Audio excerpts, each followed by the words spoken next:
Madam, আপনি একটা কাজের লোকের কথা বলেছিলেন না, এই যে নিয়ে এসেছি।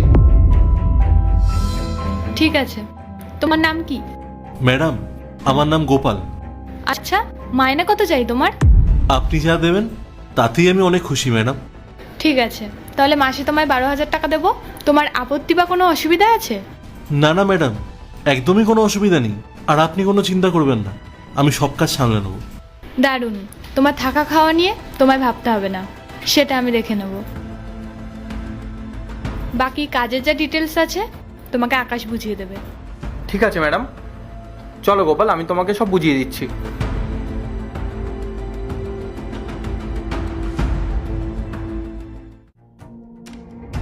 ম্যাডাম, আকাশ, কি হয়েছে? এভাবে হাঁপাচ্ছ কেন? ম্যাডাম, আমাদের কুকের অ্যাক্সিডেন্ট হয়েছে, অবস্থা খুব খারাপ। ডাক্তার বলেছে সে 2-3 মাস কাজ করতে পারবে না। কি বলছো তুমি? এখন কেমন আছে সে?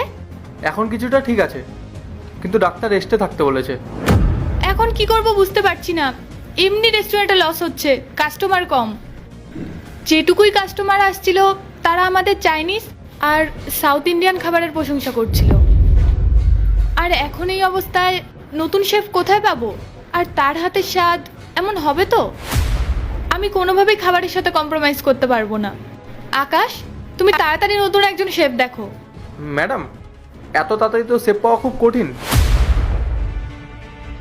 কিন্তু আজ যেই ছেলেটা কাজে এসেছিল তাকে আমি জিজ্ঞেস করেছিলাম, সে বললো সে খুব ভালো রান্না পারে,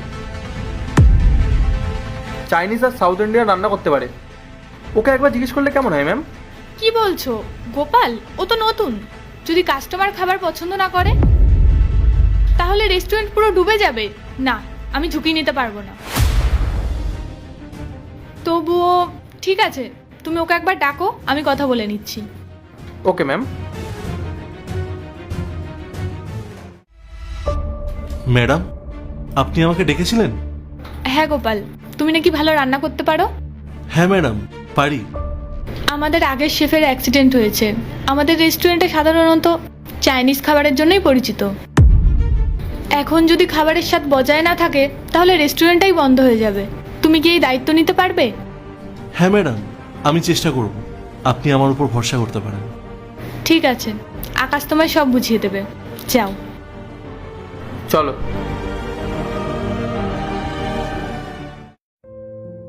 ম্যাডাম, এই নিন বিল।